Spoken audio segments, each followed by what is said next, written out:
So I was running around on social media the other day, and those of you that listen to me or know me know I'm not a big social media kind of guy. I'm on LinkedIn, on Clubhouse. We've got the Facebook and Instagram. My team runs all that. Appraiser eLearning handles some of that stuff. But I was on LinkedIn and I ran across something, and it grabbed me. It got my attention. And so I just want to read just a little bit. All I see on here are posts about the industry, talking about the appraisal industry. All I see on here are posts about the industry being destroyed and how hybrid appraisals are taking over the world, getting rid of appraisers altogether, and it's tiring. What gets me in these posts are intertwined with posts that appraisers are looking for work, except they can't do inspections because of their age or an injury or what have you. Got me thinking, have you ever considered that the industry is working for you and not against you? What in the world does that mean? I don't know, but come on back and let's have a conversation about it. In fact, let's have a conversation with the person that wrote this and figure it all out.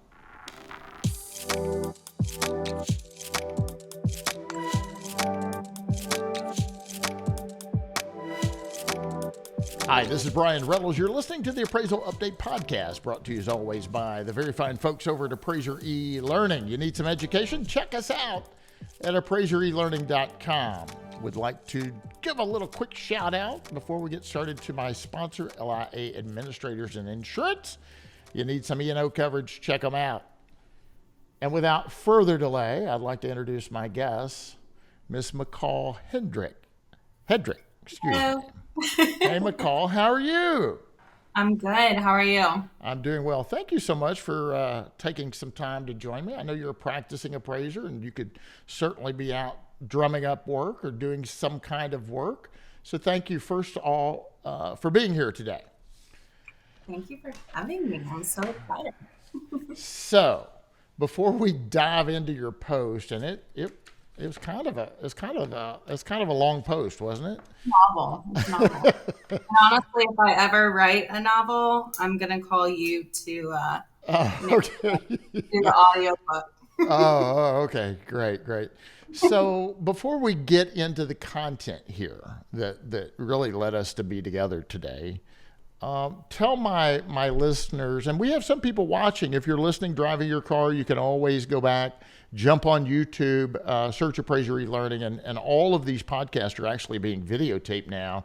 And you can see McCall if you want to see us do this. You can certainly do that. But if you're listening, that's okay as well. But McCall, before we jump into the content, tell my listeners or viewers a little bit about McCall. So I'm from Louisville, Kentucky. I went to school in Mobile, Alabama with a degree in international business. I did a lot of things before jumping into the appraisal industry. I worked in Barcelona with the International Foundation of Women Entrepreneurs. After college, decided that I wanted to live in Dallas, which lasted literally a hot minute because it was so dang hot down there. Here I worked in consumer goods at the World Trade Center, which sounds fancy, but it was just wholesale, whatever. And I came home and with a business degree, I started looking for jobs, and all entry-level jobs that you can get with a business degree, they're not exciting. They're not fun. And so I landed a job and I wasn't making a lot of money. And my mom, who was an appraiser, said, you're working so much, you're making next to nothing. Become an appraiser and, you can make your own schedule. You can make a decent amount of money. So that is what I did. Go mom. Yeah. So did you grow up seeing your mom perform functions as an appraiser? Oh, absolutely. Yeah. Yeah. And you probably didn't want to be an appraiser, I see. Back during that time you saw your mom working. Or did you think about I didn't have a good view of appraising growing up. So when she asked me to do it, I was like, no, this is for moms who just want to make a little more money. I was like, it's not, sounds terrible. I was like, it's not a real job. And now that I'm in it, I'm like, the thought process behind that drives me to drives the post that I wrote basically. Yeah, yeah, and we're about to get into that. Before we do, one last question about you. What do you specialize in? Are you a residential appraiser, a commercial appraiser, or what do you do on a day to day basis? I'm residential. Okay, I mean, at some point, I'd probably like to get into commercial, but we'll sure. see. So on the residential side, would you say the majority of your work is purchase transactions and refinance transactions? It's mortgage related work. Is that the majority of what you do? Yeah, since Okay. I've been certified, well, even when I was with my mom as a trainee, like we focused a lot on AMCs. Okay. So, Okay. Great. So let's talk about it, right? I let's gave a do little it. snippet about it. You said that you weren't real active on social media and whatnot, and that LinkedIn was, I guess, more professional. That's how I always think of LinkedIn is more business related, right? I don't typically see people putting pictures of their food on LinkedIn. It's more of a conversation about work. But man, you kind of let us have it, right? You said you're sick and tired of it. So tell everyone what it is that you're sick and tired of. I want to know. So, like you said, I used LinkedIn in college to search for jobs. And, when I got back from Dallas, I was looking on it and stuff. But when I started working as an appraiser, I didn't have a need for LinkedIn because, appraisers are pretty inherently independent. Um, so then I started working for another company, and it was, a large company where people could bounce things off of each other. And like, I started to realize how important having a network is. And for appraisers, that's absolutely absurd.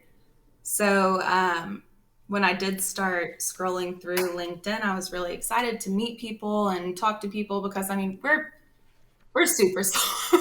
Like, what else are we gonna do other than like get to know each other and help each other and work well, figure out ways to work not for and with each other, if that makes sense. So anyways, I was scrolling through LinkedIn and it was like I would see people, complaining about the industry being destroyed, people getting rid of appraisers. And that was with a lot of ads, or not ads, but people posting about how this big appraisal company is going to this, whatever. Like, so it was like a mix of um, like doom and gloom, and then just marketing. And then, like, every now and then there would be a good post. But then I started seeing these people posting about it wasn't just the lack of work that people were complaining about, it was more so the inability to work. Mm-hmm. And so when you like put those two together, you're like, wow. I mean, there's so much going on in the appraisal industry, regardless. Like, the whole industry is kind of a conundrum. Right. Uh, Right. but you have these people who are so strongly opposed to changing, and these people who actually have a need to change if they don't want to exit the industry. And then you have this group of people who see the need for like intense change. Right. And Right. Right.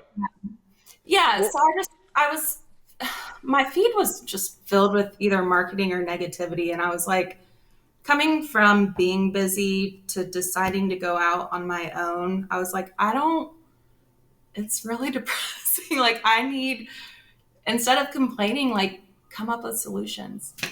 and I've preached on this for God God, forever. You know, we as appraisers, we're problem solvers, or we're supposed to be. I mean, what is the very first step of the appraisal process? It's defining the problem.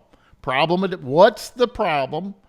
You know, that we're specific to value. What's your value problem? Let me see, number one, if I'm competent in solving your value problem. If I am, what steps do I need to take to solve your value problem? Well, as a business owner, you're faced with problems all the time, whether it be a pandemic that almost shuts us all down, shuts the world down, for crying out loud. How do we solve these problems, right? And so a couple of things in your post, you said, you are the professional. And then you made a comment, you said that again, you are the professional. And then you said these forms and changes aren't hurting appraisers, they're helping lots of them. So what did you mean by that post? Well, in response to like the negative posts that I've been seeing, kind of what you said about, you know, you see so many things, and sorry, I'm getting like really No, you're fine. What am I trying to say here? For a group of professionals whose profession is deductive reasoning, these negative posts that I'm seeing really lack a lot of support and actual reasoning. So as far as the industry being, I'm just tired of the doom and gloom, and I haven't seen a solid argument against the solutions that are being proposed by industry professionals and AMCs and lenders. Appraisers keep saying no, no, no, and they say no, no, no, and they don't have a reason. So it's like, if you keep saying no, no, no, these people are going to find other solutions. So these posts that you're saying about, you know, everybody's just trying to get rid of appraisers, it's because they have to, if you're not going to adjust or adapt. Yeah, yeah. And don't you think that a lot of this, McCall, really boils down to, as human beings, we tend to resist change, right? We get in a comfort zone. I'm very comfortable with what I'm doing today. Oh my God, you want me to do something a different way. I don't like that. I hate you, right? I want to just keep doing things the way I do it every day, because that's where I'm comfortable. I mean, isn't that what this all boils down to? We're resisting change, another change. Yeah, 100%. Yeah, that's exactly what it is. But when you try to think about the reasons why people are like that, that's when it starts to get really interesting. It's like everybody's operating at this lack mentality, or this, I guess it's limiting beliefs, honestly. And kind of what I said earlier about how I didn't want to get into the profession because I kind of looked down on it. Like, you know, it was just, you know, a part-time thing for a lot of people. I feel like the way that the appraisal industry operates, a lot of people don't have that much skin in the game. And for the people who do have skin in the game, it's really frustrating. Yeah. If that makes, if you catch my. Yeah, that makes a lot of sense. I'm going to read your last paragraph here. You said, as appraisers, we're put in a bucket. It's hard to apply for other jobs because we're apparently good at only one thing, being something bad, right? Arseholes. I mean, so you called us out, right? You say that we as appraisers, we're just a bunch of crybabies or complainers, I think. But then you go on to say this, but we're so much more. Researchers, investigators, problem solvers, data analysts, tech junkies, and in some case, mathematicians. A lot of us carry out our own administrative duties and have great communication skills stemming from diligent supporting our research without making people mad. That's my word. Show people your skills, adapt, consider not only what's out there, but the people these changes may help. Don't be afraid. It's easier said than done, but at the very least, try instead of worrying yourself over the inevitable changes to come. I mean, that was very well said. So you kind of called us all out, and I think there's some truth there. We do. That's one thing appraisers are great about is complaining, right? And we're so independent, it's hard to come together. And we see tons of negativity out there. I posted a little video showing how to, a little tester I use for electrical outlets. And I just today, this morning, saw some of the comments. Every one of them were negative. This guy's an idiot. This guy's giving bad advice. If you're a new appraiser, don't listen to this guy. Who is this guy? And I don't do that. Appraisers don't do that. And all you got to do is pull up the 4000.1. If you are an FHA appraiser doing FHA appraisal assignments, hello. The FHA current policy says you are to check light switches and receptacles or outlets, whatever you want to call them, on the inside, outside of the house, and in the garage. How are you doing that? Or are you just admitting you're not adhering to FHA policy? Which is it? Maybe I did give bad advice. I certainly didn't, but I'm attacked by, 30 people this quick. And it just, to your point, it just seems like there's tons of negativity out there. And I, for one, want to thank you for calling that out and in the same breath saying, guys, you're so much more than that, right? You can do more than one thing. Look at this list of categories. So tell me about your business. Are you staying busy? And if not, what are you doing to try and solve that problem? Because that's where let's just face it. Appraisers got mad when the rates started going up, right? Everybody got mad. It impacted our business. We thought we were going to be in, 40 orders a week for the rest of our lives. Maybe we were a little naive to think that. And we all got mad. And now, quite frankly, that anger has turned to fear. Let's admit it. People are afraid, and understandably so. So what's going on in your world, and what are you doing if you are having some slower times, McCall? What are you doing to try and problem solve that? So when I decided to go back out on my own, I was fairly warned. My mom's an appraiser. She's independent. And she was like, she hated it when I, left our business and went to join a bigger company. And then when I left, she was like, what the heck are you doing? So I think that said a lot about the market at that time. The first 3 weeks back out on my own were miserable. I did one order. But then I think when my profile started getting in rotation, I had a lot of help from other appraisers, which was insane. Once those got in rotation, I got a significant amount of orders in like a 10-day period. And I don't know if that was, because of the interest rates or because things were finally moving or whatever. But it's slow, but it's not terrible. And in my spare time, I'm just trying to talk to people. So when I went back out on my own, the first thing I did was go on vacation to Wisconsin, which is super random. I don't know anybody. So my best friend's aunt is an SRA there. And, all of my friends, they were like going to like rooftop bars and on helicopter rides. And my friend's aunt was like, hey, McCall, do you want to go on an inspection with me? And I was like, yeah. Way more exciting than a helicopter ride.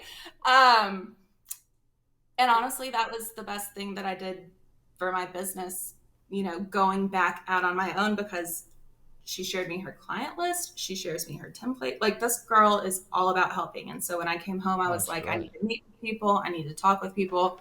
Like, there has to be a better way. And that's fantastic. What a great thing for that person to do for you. and for you to share that with our audience, so you're finding another successful appraiser out there and saying, hey, what are your, what are you doing that's working for you that maybe I could take back home and do for me? Yes. And so the same woman, like, aside from giving her client lists and templates, which nobody does, like, that's Yeah. it's not, I came home and I started meeting with other appraisers, and the whole it has to be better than this thing came from an appraiser that I met with who, has a family and kids, and things are really slow for him right now. But he was like, there has to be a way that we can help each other. Like, whether it's with, you don't like doing inspections, so I'll do your inspections. Like, my clients love me, like, it'll be fine. Like, you have to find those clients who allow you to do it, obviously. But he was like, there has to be a way that appraisers can work together. And we haven't quite gotten there yet, but it's the conversation that needs to happen. And not Absolutely. just Absolutely.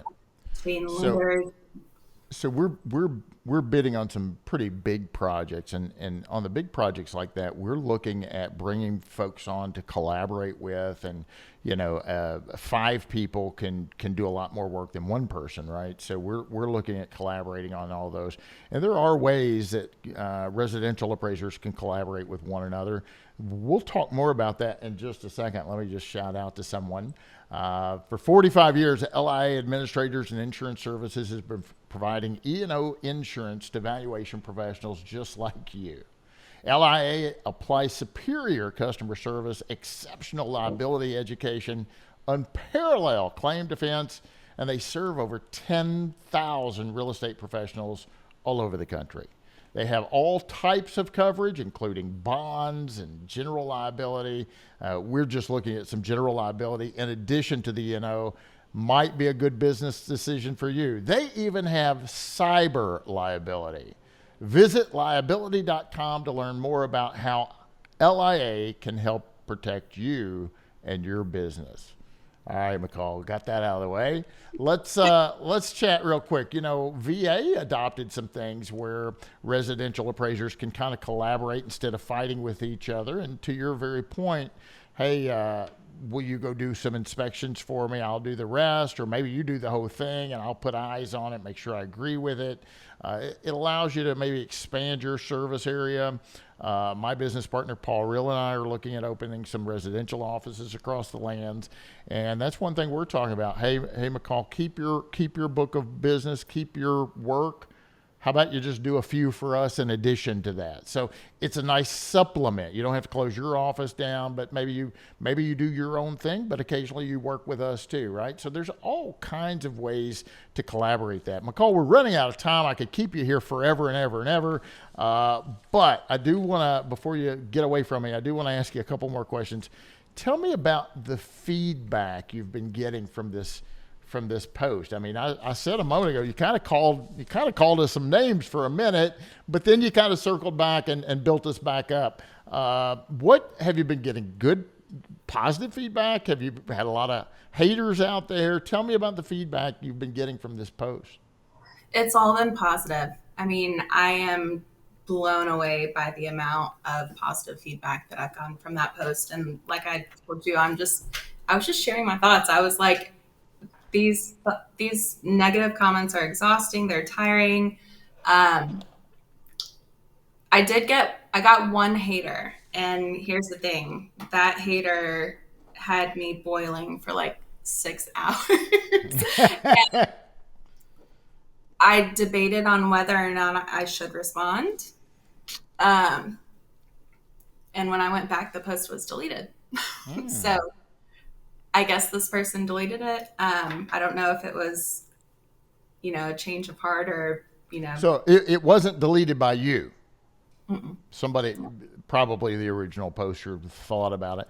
And I think that happens. And I used to be guilty of that. If somebody sent me an email and I felt like it was a personal attack, I immediately want to just fire away on an email and send it back, and just, they're giving it back to, and maybe I've matured a little bit. I don't know. I don't do that anymore. I like, maybe I take a day and think about and then hit them back. No, I'm just kidding. But a lot of times we as human beings, and especially appraisers, we have a knee-jerk reaction. I had the same thought on what I saw today about all those folks. And, first thing I want to do is post the FHA policy right on that and say, so are you admitting that you're not doing this? And I didn't, although I really want to. I didn't. But that is hard. And one thing I've learned is you just can't take stuff personal like that. No matter what you do or how helpful you try to be, there's always going to be somebody out there that points their finger and yells at you. And there's negative people in the world. And the question I have for the negative folks, is it helping? Is being negative all the time helpful? Is it helping improve your business today? Being stressed people say that to me all the time. I'm really, really stressed. Does it help? Right? And I'm there too, but I'm trying to find ways to let that roll off my back. What do you think? What do you have to say to that negative person out there?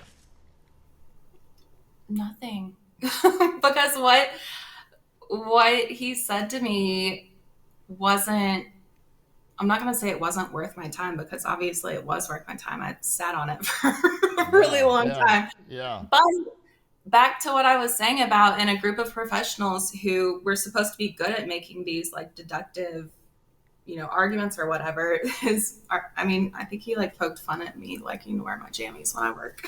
I gotcha. But that one person, it didn't matter because there was so much positive feedback from so many other people. And when you post something on the internet, you have to expect that, sure, you're going to get something back, and you either, like it or nod it off, or, you choose your battles. And, I don't know, things in the industry are hard right now, but you wake up and you choose your heart. So it's like, this guy can say whatever he wants to say to me. Yeah. So when's your next post? Are you working on number 2, or are you going to take a break? I got so much positive feedback that I'm not mad about anything anymore. Yeah. There you go.